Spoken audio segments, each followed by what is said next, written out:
Hey friends, it's Corey from Hey Let's Make Stuff back with another laser tutorial. This video is for the beginners, the people who have not made anything on their laser because they find it a little intimidating. We will be making 3 easy projects that will get you familiar with different materials and different processes using your laser. For this video, I'm using my new Glowforge Spark.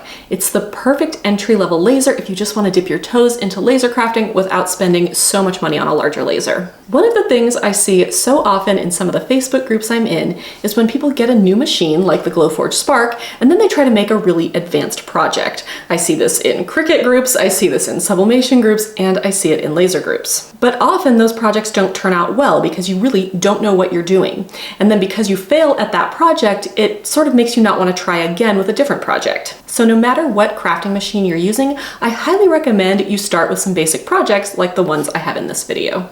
For the projects today, we are going to be making a bookmark, a pair of earrings, and a keychain. All of them are slightly different, and all of them will teach you something about how to use your laser. You can get the free file to make this project in my craft library. You can access my craft library at heyletsmakestuff.com/library. There you can request the password if you don't already have it, and go back to that same page to log in. This is laser file L11, and there are 2 ways to find it in my craft library. The first is to click on the laser button, and you'll be taken down to the laser section where you can download the file. The second is to use the find option on your computer, so Control F if you're on a PC, Command F if you're on a Mac, and you can search for L11. Once you find the file L11, there will be 3 links. The first link is the actual download, so click on that and it will download a zip to your hard drive with the file inside of it. The second link is for the blog post for this video, and the third link is for this video. I'll get to the materials in just a minute, but let's take a look at the other stuff you're going to need. To start, you're going to want a way to remove the masking, so this paper coating on your materials, and there are several options. My favorite is a plastic razor blade. You can also use a weeding hook. You can use your fingernails. There are a lot of ways to do it, but plastic razor blade is my favorite. 2 of these projects are layered, so you will need a way to stick those 2 layers together. The first is using a craft glue. So you can use a simple craft glue like this. There are stronger glues that are made for adhering acrylic to acrylic, but just for this you can use a regular type of glue. The other option is using something like 3M double-sided adhesive. This is absolutely one of my favorite supplies for layering projects. It means you don't have to mess with glue at all, and it works really well. If you are using that 3M adhesive, you'll want something like a brayer or a scraper. And then here you also see that I have some earring findings, a keychain finding, and a little tassel for my bookmark. Now let's talk about the materials for our project.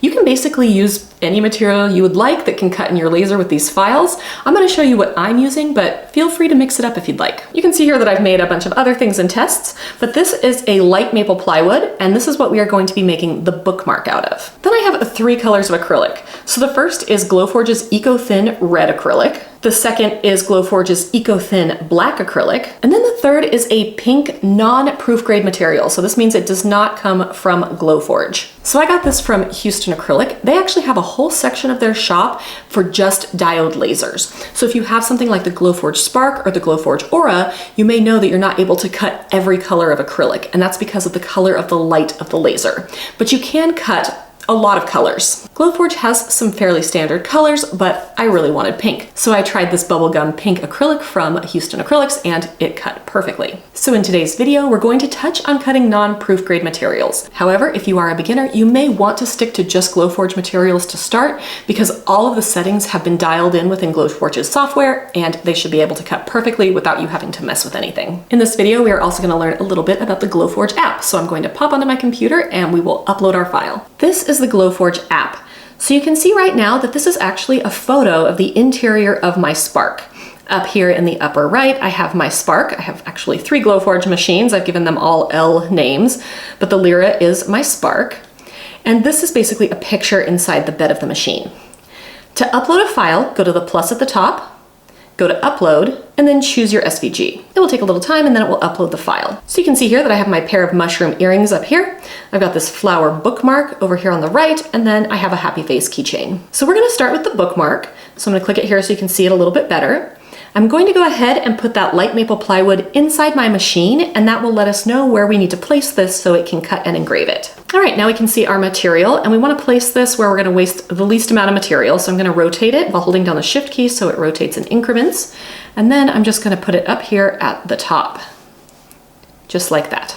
Now you'll see that I have all of my different pieces over here on the left. So to start, we're going to ignore the ones we don't want to use at this time. So I'm going to click on this happy face and click ignore. I'm going to click on the backing piece for the keychain and I'm going to click ignore. I'm going to click on the backing pieces for the earrings, click ignore, and for the top of the mushrooms as well, ignore. So for proof grade materials, generally, if it can read this QR code at the bottom, it will set all of your settings for you. However, it can't read the whole QR code, so it thinks it's an unknown material. So we need to set our material. I'm going to go up here to unknown material, and I'm going to search for light maple plywood, and I'm going to click select. And you can see now that these moved just a little bit, so I want to make sure that this is still in the right spot. Again, we are ignoring everything else here, so although you can see these images, they will not cut or engrave. And then we want to make sure that each of our layers is doing what we want. So with this bookmark, we want the outside and the hole to cut. So I'm going to click on here, and we want to make sure it's set to cut. The flowers themselves are set to engrave. So I want to click here, make sure this is set to engrave. When you're ready to go, click print. All right, you can see here that this is going to take us 51 minutes on my Spark. That is a long time, but that is one of the trade-offs of getting a much less expensive craft laser versus something like a Glowforge Pro or Glowforge Plus. All of the cutting footage in this video is actually from my tests. They all worked, so it's exactly the same thing. It's just not going to look exactly like how I have it here on the screen.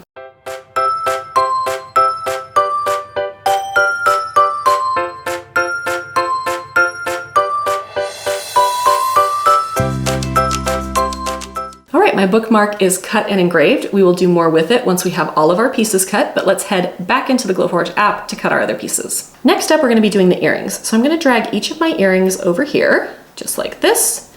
We've already done the bookmark. For this time, I'm just going to delete it. You can ignore it if you'd like, but we'll get it off our screen here, just like that. And I'm going to put these where I think they will fit. So maybe we'll put them here with the other ones that we've already done, just like that. Right now I have these set to ignore, but we do want to cut these backing pieces out of this wood. So instead I'm going to click on the backing piece and I'm going to say, we want to cut this. Everything else should be ignored. So we have the tops to our mushrooms that are ignored and then the two pieces to our keychain. Again, we're still using that light maple plywood and I'm going to hit print. As you can see here, this is much quicker, just 3 minutes and 50 seconds to cut the backing piece for both of our earrings.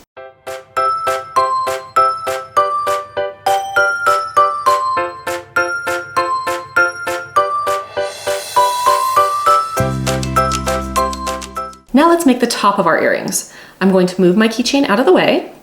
And then I have a problem here because right now my earrings are sort of grouped. So if you right click on an image, you can ungroup it. So I'm going to do that with both my earrings here, ungroup. And then that way I can actually select that backing piece. And since we've already cut it, I'm just going to delete it. Then I'm going to nestle these in the ones I've already done, rotate them and just sort of slide them right in there. You can use your keyboard to get them a little closer. Rotate this one as well and drag it over here. So right now we have everything set to ignore, so we need to change the two mushroom tops here to cut. So I'm gonna go here, click cut, and now we can print. All right, the tops to these earrings will take 8 minutes and 32 seconds to cut.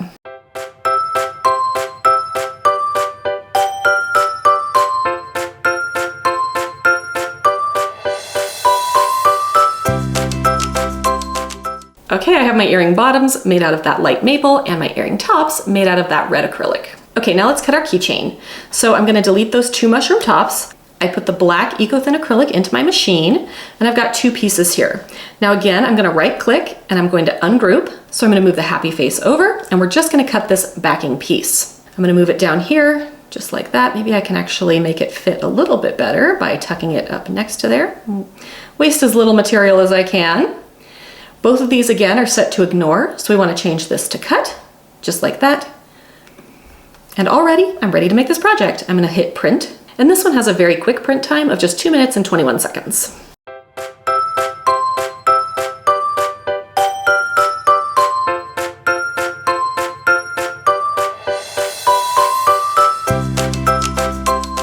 For the pink smiley face piece, I want to teach you how to use that 3M adhesive. So to start, I'm actually going to remove the masking from the back side of my material here. So I can use my plastic razor blade, just get it under there, just like that, and then I should be able to peel off this paper masking. It really depends on the material. Some masking is easy to remove, some masking is a little bit more difficult. This one's gonna be a little bit more difficult, but I think I can get it.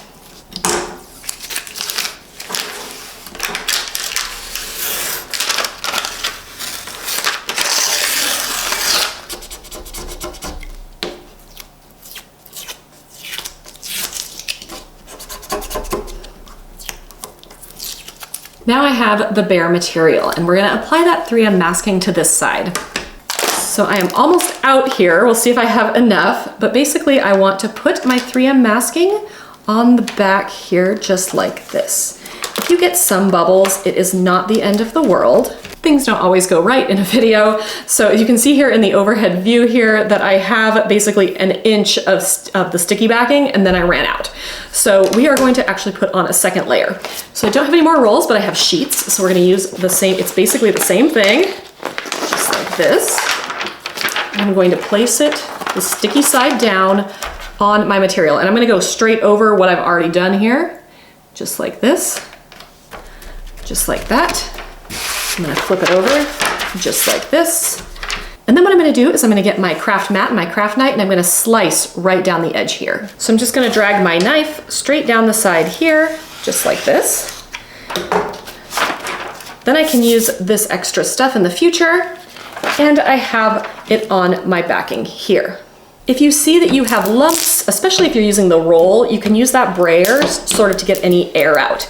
If you have small wrinkles, it really isn't the end of the world, but you know, as flat as you can make it is good. Then here I am back in that Glowforge app, and I'm going to put my happy face wherever I can fit it. I think it's gonna be too tight to get it here, so I am just gonna put it right next to the one that I cut before, just like that. Right now I have it set to ignore, so I wanna change that to cut. And for some reason it thinks I have light maple plywood in here. I don't anymore. This is not a proof grade material, so there are no cut settings within the Glowforge app that are gonna give you perfect results. But if you go to Houston Acrylic, go to those diode laser tested materials, then if I scroll down to the material I am using, it's this bubblegum cast pink acrylic, you can scroll down and see the recommended settings.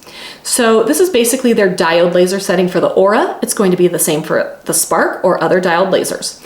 So it wants us to have the speed set at 10, the power set at 10, and passes at 3. So back here in the Glowforge app, I'm going to click on my image.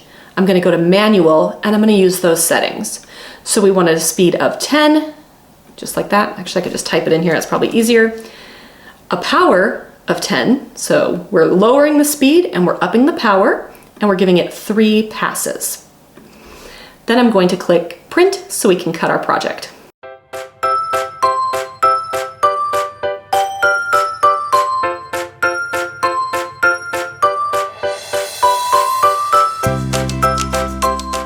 All right, I have all of my pieces here, so let's get to removing the mask and assembling everything. We're gonna start with this bookmark. Again, I'm gonna grab my little plastic razor blade, and I'm going to use it to remove all of the masking on my bookmark.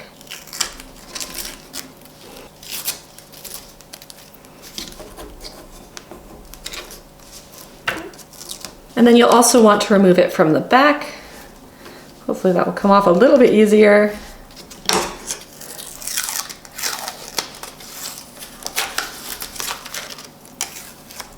And there we have our bookmark. So this one's really easy to finish off. Then all we have to do is add our tassel. So I'm gonna thread it through, open it up, loop the tassel through, and the bookmark is finished. Next up, let's make our earrings. So again, we're gonna remove the masking in the exact same way.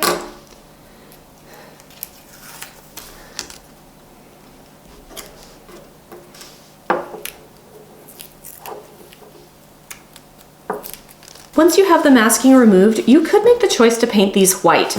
There are some types of wood that a paint pen works really well on. The maple is not one of them, so I tried white paint pen on here and it just didn't work very well. But if you wanted to use craft paint and paint this white so you have red and white mushrooms, you could totally do that. Place your little red mushroom tops on top of the backing piece. There is only one way to go. It doesn't quite fit the other way, and you want to make sure that they're opposite so you end up with two, facing earrings.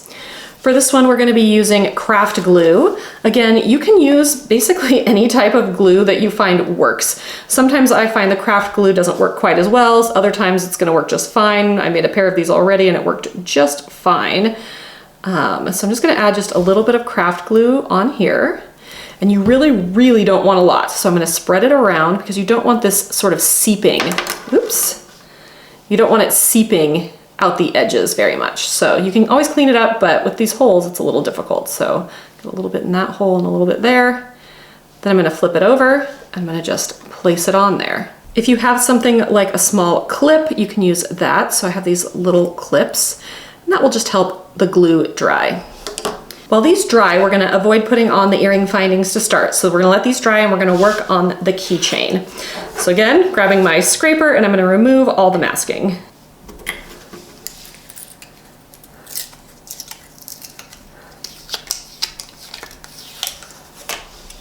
For the pink piece, remember that we have that 3M backing on the back. So we're just gonna remove the masking from the top to start.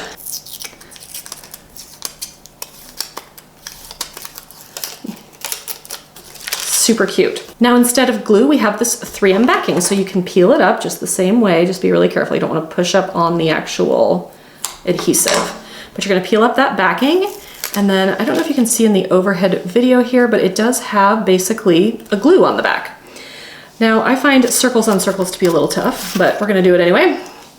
So we're basically, this is very sticky, so you just wanna get it right the first time if possible. Just like this. And now you don't have to mess with any type of glue that's really stuck on there. This is why I really like that 3M adhesive as opposed to glue. The glue you gotta clip and make sure you've got something heavy set on it so that the glue dries and all of that. This really just speeds up the process. Now all that's left to do is to add our little keychain finding. So I'm just going to put my little connector piece along with my ring here. And I'm gonna grab my pliers and I'm gonna close the little ring here. Just like that, squeeze them shut, just like that. And now I have a super cute little retro keychain. All right, we're gonna unclamp these and we're gonna hope that they are dry enough for what we need to do here. So I'm using fish hook earring findings. Because wood tends to be a little bit thick, you're going to need like a slightly larger jump ring than you will often get with these. So you may have to buy these separately. I'm just noticing these are not quite the same gold, which is kind of annoying, but not much I can do about that now. So we're gonna open this up just like this. We're gonna add our earring finding in the front, just like this. And then we're gonna close it all up. Now you can do this with a single pair of pliers, but I actually found 2 pairs of pliers works just so much better for my hands. So I'm grabbing my other pair of pliers here and I'm going to close that up. And just like that, you have your earring. And now I have an absolutely adorable pair of mushroom earrings. So we covered quite a bit in this video, but it's all really good stuff for beginners. We covered how to both cut and engrave wood. We talked about cutting acrylic. We talked a little bit about cutting non-proof grade acrylic. We talked about layering. There is a lot in this video that is really great if you're just starting out with your laser. I hope you were able to find a project in this video that you would like to make for your first laser project. Whether you have a Glowforge Spark, a Glowforge Aura, or some other beginner laser, all of these projects are really great if you're just starting out. If you found this video helpful or inspiring, of course, I would appreciate a like. Follow my channel for more laser, Cricut, and sublimation content. I'll see you next time.